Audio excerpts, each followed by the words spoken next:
there, Libra. As noted in my planetary introduction, 5 planets are retrograde at some point in April, and this type of energy is causing disputes, discord, arguments. And as well, Mercury will be going retrograde, and this will be causing misunderstandings. On top of that, Venus is retrograde until the middle of the month, and it's also causing some various problems that I think are related to your spread. There's some type of temptation or a void that you're seeking that might not serve you well in the future. Let's take a look at your spread.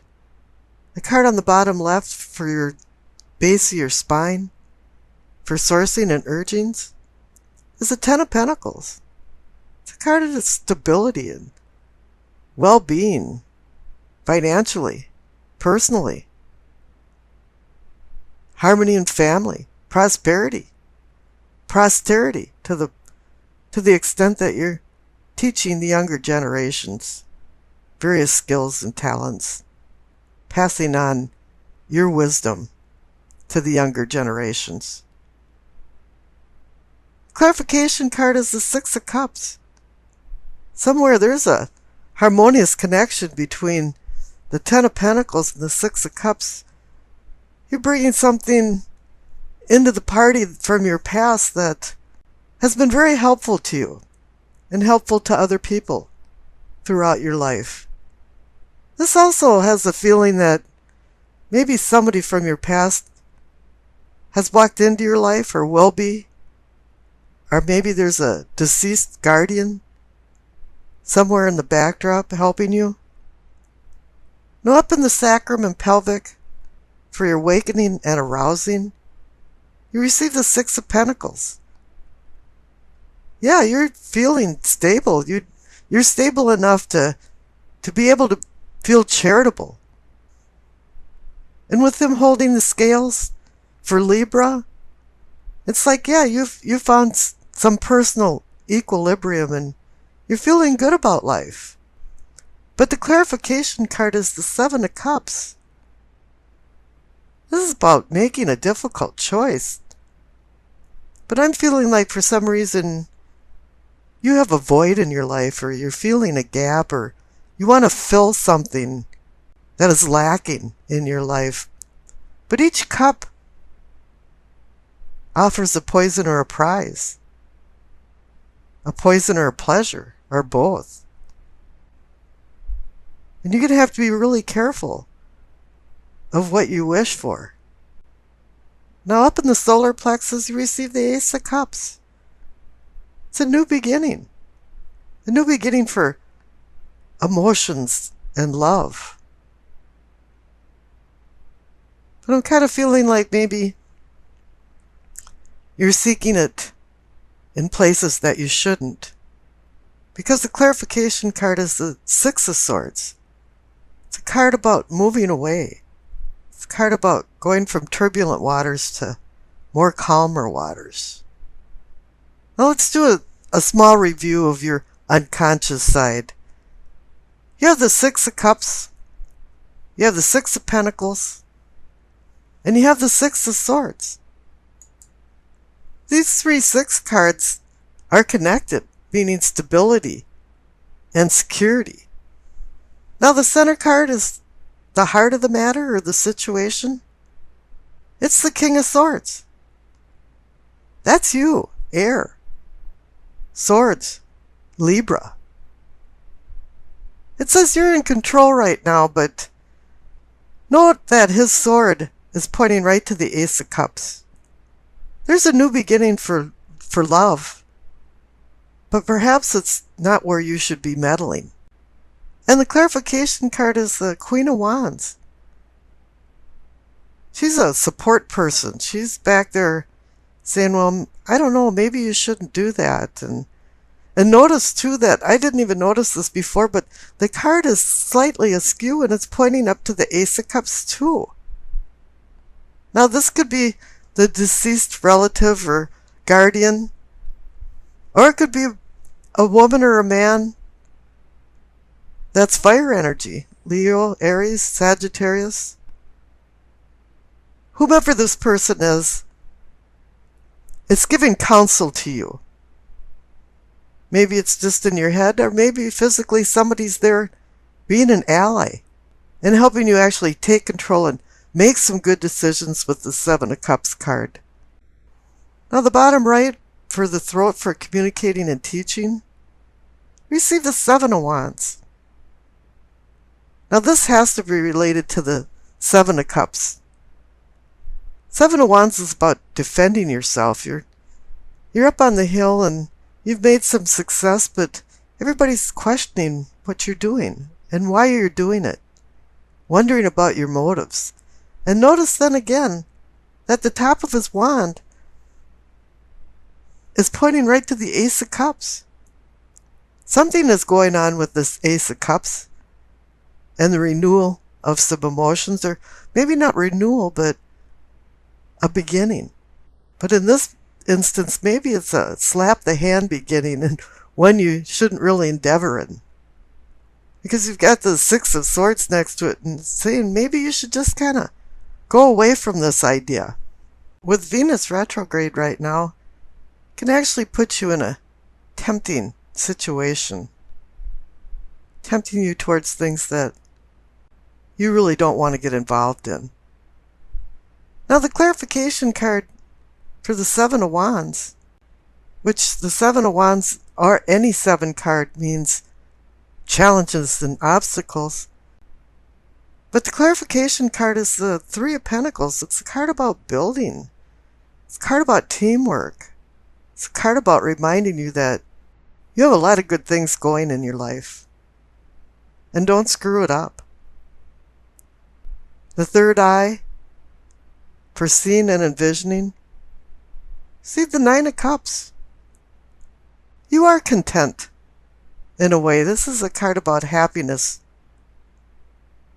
And the clarification card is the Hierophant. He's reminding you what's right and wrong. He's reminding you about truth. He's reminding you about tradition and things in the past that you've learned. And not to sway away from these traditional teachings that you've accepted in the past. Now up in the crown, for knowing and understanding, you receive the Seven of Cups again.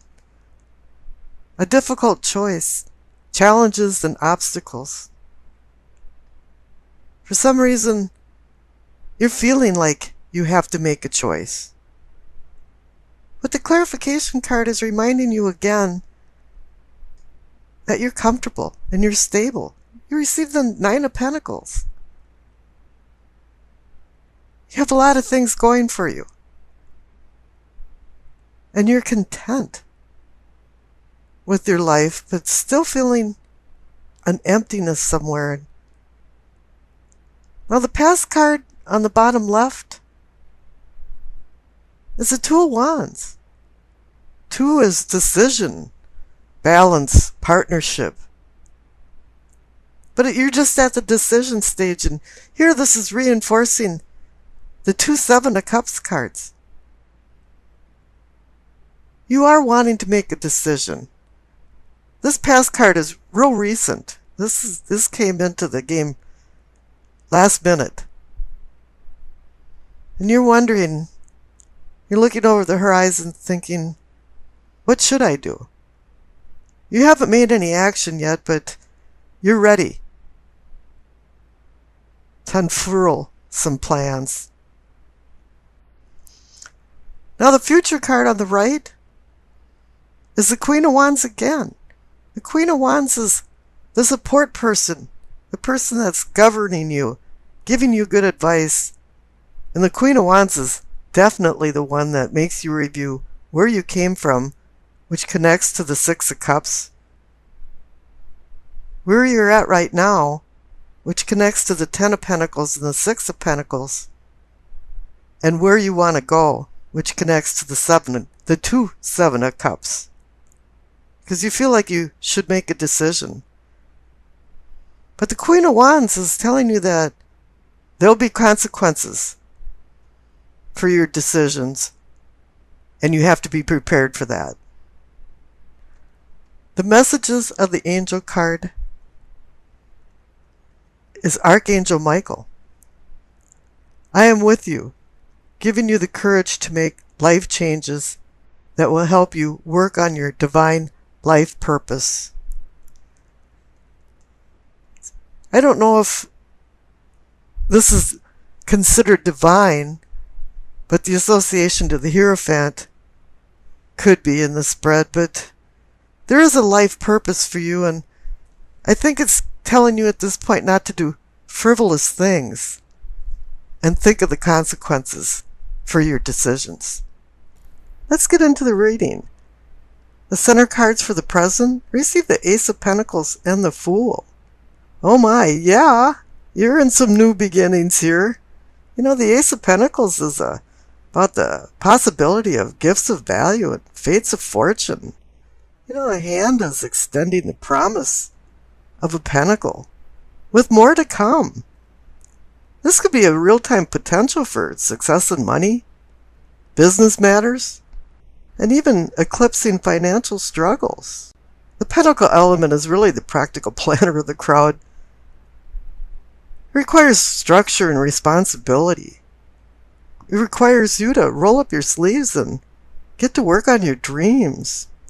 But you have to make some realistic dreams in order to reap the financial rewards. This is a talisman of earthly prosperity and the comfort of the spiritual world that can follow this contentment. And the clarification card is the Fool. The next natural thing to do is just go on a quest of self-discovery. Go on a quest of discovering the mysteries of your own microcosm. Right now, you're the spiritus. You're the breath of life. New things are coming in. And the cards above, for your prospects, receive the Nine of Pentacles and the Two of Cups. Can't go wrong there. Nine of Pentacles is about comfort, stability, self-reliance, success. The Two of Cups is about harmonious relationships and manifesting deeper relationships, but the key to this is making good decisions, balancing vice versus virtue. Now there's something that went awry because the past cards is the Judgment and the Six of Cups. Let's read them together because somewhere something didn't go right in your past, because the Six of Cups is the memory card. It's about childhood. And here there's the Judgment card overseeing it. You know, our past can prompt some really pleasant memories, and then again, the past can be an emotional vampire. So somewhere in the middle of this, somebody's been judging you from your past, or you've been judging them, and you have to find a way of forgiveness. Because forgiveness is grace, which is unconditional forgiveness, but the Judgment card also means rebirth, so that you're now the phoenix rising out of the ashes of the emotional baggage that you're coming back up from. You know, you're rising above the detritus and getting rid of the flotsam, worthless stuff in your life and finding a sense of yourself. Now the cards on the bottom, the main card is the Nine of Cups. You can't go wrong with the Nine of Cups. It's the wish card. But it's also a card about self-indulgence too, and you can be a self-indulgent boob if you want to be. But there was some problems there because the clarification card, the first one, it's the Ten of Wands. You know, it's saying it's been a heavy load. You've taken on a lot of responsibilities. Maybe luck has been on your side, but it's still been a lot of work. But 10 is the number of endings and new beginnings, so we're still on that theme. And the next clarification card is the Hanged Man. It's about going into deep contemplation before you make decisions. It's also about sacrifice in order to gain wisdom and enlightenment. The Hangman is similar to the Hermit, but the Hermit doesn't require such devotion to sacrifice, whereas the Hangman actually does. Something has to be sacrificed for the new to come in. And here the next clarification card was the World. So it's telling you, yeah, you've ended a cycle of some sort. And there's a new beginning. You've got new challenges coming up. You've learned, you've earned, and you've changed. And now it's time to accept these new challenges face on. You're ready for them. You've got all of the knowledge that you need, as long as you have now the wisdom to apply it. Up in the possibilities, or the possibility for prosperity, you see the Chariot and the Two of Wands. How wonderful! The Chariot is about movement, going forward. It's about discipline, self-discipline. You know, these Hanson Roberts cards, one of the first ones that actually got it right for the Chariot, because you see the yin and yang symbol. And really, the Chariot is about duality. And if you don't believe me, look at the cards and see the two beasts of burdens, one's white and one's black. It's always been about duality. And this is kind of about the Dr. Jekyll and Mr. Hyde aspect of people. We can be our shadow self, or we can be a really nice person. And you have to start making a decision of having control over your life and self-discipline. And if you do that, you're going to be very successful. But with the Two of Wands here, it's just saying, right now everything's just in the planning stage. All twos to me mean decision, balance, and partnership. And pretty much that's what's been going on here. With these endings, new beginnings, you're going on a quest with the Fool. You just had a little problems in the past for the past. And everybody has problems with their past, but we have to overcome them. Because if you keep looking to the past, you'll never be able to look towards the future.